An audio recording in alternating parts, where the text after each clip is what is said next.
Have you ever been thinking why you can't speak English naturally without thinking in Japanese? Have you ever been trying to build so-called English brain with efforts while you can't see any progress on that? If you are in trouble on that, this video is perfectly made for you. Hello everyone, this is Ryota here. Today I'm gonna share with you guys how to speak English in a natural and strategic way. In my humble opinion, today's video is gonna be such a game-changing and special one. Well, probably if you click this video, you are in trouble on how you can convey your message in English naturally and confidently without thinking in Japanese, right? Well, honestly, I really feel you. It's exhausting and overwhelming to translate from Japanese to English in your brain, isn't it? But at the fundamental level, have you ever thought why you can't do this, even if you've spent tons of time and energy practicing your spoken English for years now? Is it truly necessary for us to build so-called English brain in order to communicate with people in English? Well, for those who feel that way, the point is whether or not you can use this simple yet powerful strategy that I will share with you today while doing an output at the same time. It's not as important for you to do just reading aloud. It's not as crucial for you to make efforts to build English brain anymore. It's more that all you have to do is read aloud while tackling this strategy, putting this into practice on a daily basis just for 10 minutes per day. It's not as difficult for you to do this for 10 minutes each day, isn't it? This can be such a game changer for you to express yourself in English in a practical and enjoyable way. Hopefully this video is gonna be helpful for you. And like always, if you wanna leave me some comments and questions, please leave them down below. Please let me know what you have to say in your mind. I'm so delighted that I can hear your voices. And if you haven't subscribed to my channel yet, please hit the subscribe button below so you can't miss the next episode. That is definitely helpful and beneficial for you. Alright, without further ado, let's dive in.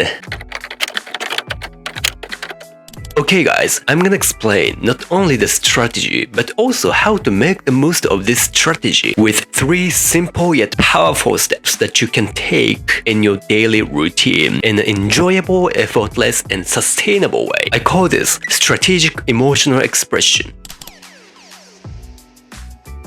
Before I'm gonna share the specific ways, first let me explain what strategic emotional expression is. Strategic emotional expression is the way to focusing on not only emotions and feelings that you have, but also the certain situations. What I mean by this is without certain emotional circumstances, whether in Japanese or English, your opinion is always stuck with the old-fashioned habit of just reading aloud. You may think what it means. Don't worry, okay? Let's say you've already made sentences in English, trying to read them aloud without understanding and imagining meaning, situation, even messages they would like to convey from your heart. Guess what's happening to you? Well, simply you'd fall into the old-fashioned habit of reading aloud. I mean, just reading aloud in Japanese brain at the end of the day. And after all, it could be that you think like this, that this way really helped me to speak English naturally without thinking in Japanese, or even you're gonna be so doubtful about your learning style. Guys, as I've mentioned, the point is not whether or not you read aloud with sentence that you make. It's more that whether or not you are in an emotional circumstance and state that's really matter to you. Then how to make this happen? Well, honestly, it's so simple. There's only 3 steps on it. Okay, let me break them down.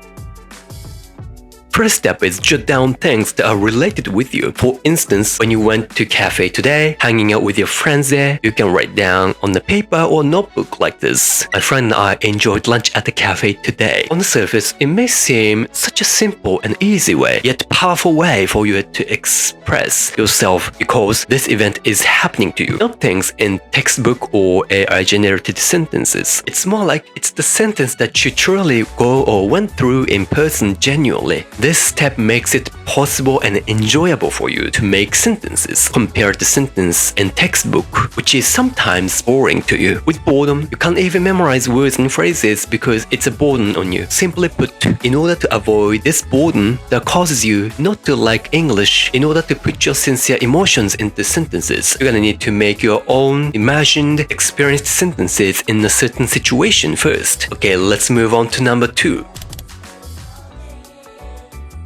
The second step is imagining the authentic situation while reading silently. Don't you guys read silently while not imagining the certain situation? Do you happen to just read a sentence whereas focusing on the meaning in Japanese? Well, I know how difficult it is for you to read a sentence without thinking in Japanese, imagining the situation at the same time. Such a struggle, isn't it? But no worries at all. This step 2 is gonna be such a game-changing practice on your spoken English because you don't have to translate from Japanese to English, which is the problem we mostly face. So, how to make this happen? Okay, let's say, using the previous example, my friend and I enjoyed lunch at a cafe today. All you have to do right before reading this sentence is simply put yourself in this certain situation that happened to you with emotions. At first, it's okay, you can imagine the situation in Japanese. You get used to doing it in English gradually. Anyway, you can tackle like this. 今日は友達とカフェで話せて本当に楽しかったよ。In your mind before reading it. Just sticking with your genuine emotion. And while at the same time, you can read sentences silently to the point where both this situation with feelings and this sentence become a part of yourself, your identity in English. At this point, you don't have to worry about grammar, vocabulary, since you already understand them. And number one, in my humble opinion, this kind of activity of connecting your sincere emotion with the sentence that you make can make a huge difference in your English, in your spoken English. Okay, let's move on to number 3.